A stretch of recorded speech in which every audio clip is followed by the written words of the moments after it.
Once upon a time, in the heart of Poland's medieval kingdom, there was a mighty castle perched atop Wawel Hill. Beneath this grand fortress, in a dark cavern carved into the rock, lived a beast so ferocious, so terrifying, that it haunted the dreams of every villager in Krakow. This was the Wawel Dragon, a creature of fire and smoke, its scales gleaming green as emeralds, its roar shaking the earth. The dragon was no ordinary monster. Legends say it was impossible to slay.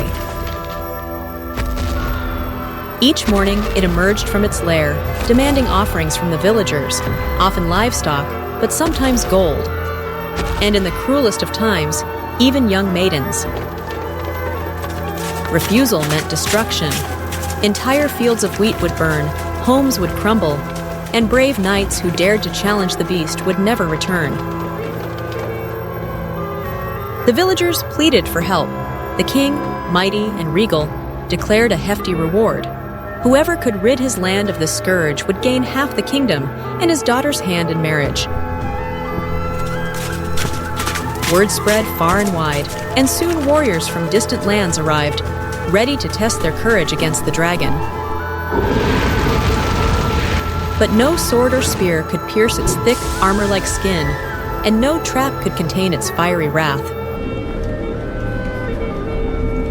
The people of Krakow grew desperate. It seemed no mortal man could conquer the beast. That was until a young cobbler named Skuba stepped forward. Skuba wasn't a warrior. He wasn't noble or powerful. What Skuba lacked in strength, he made up for with cleverness. He had grown up watching the dragon terrorize Krakow, its flaming breath lighting the night sky. And though villagers laughed at his modest trade and simple demeanor, Skuba was determined to outwit the creature that seemed invincible. Skuba devised a plan unlike any other.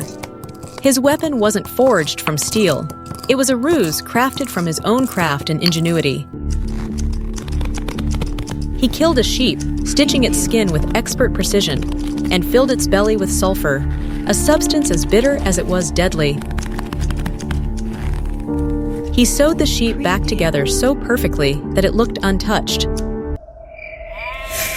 Then, under the guise of night, he dragged it to the entrance of the dragon's cave.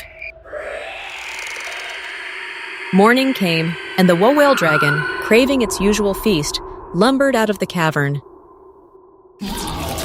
Its great nostrils flared when it smelled the fresh sheep. Hungry and greedy, it devoured the false offering in one gulp. But once swallowed, the sulfur began to work.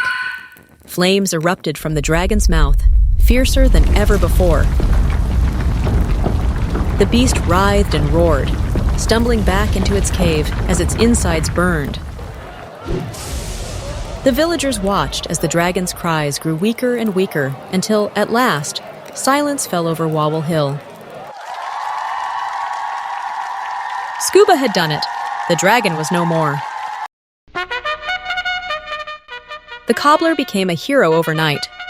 The king honored his promise, offering Skuba riches and his daughter's hand. But Skuba, humble as ever, declined the throne. Instead, he returned to his workshop, content to live his life in peace, knowing that the people of Krakow were safe because of his cleverness. And so, the legend of the Wawel Dragon lived on, not as a tale of brute strength, but as a story of wit and courage. And to this day, visitors to Wawel Hill can see the dragon's cave and a metal statue of the fire-breathing beast. A reminder of the cobbler brave enough to stand against the impossible and clever enough to defeat it.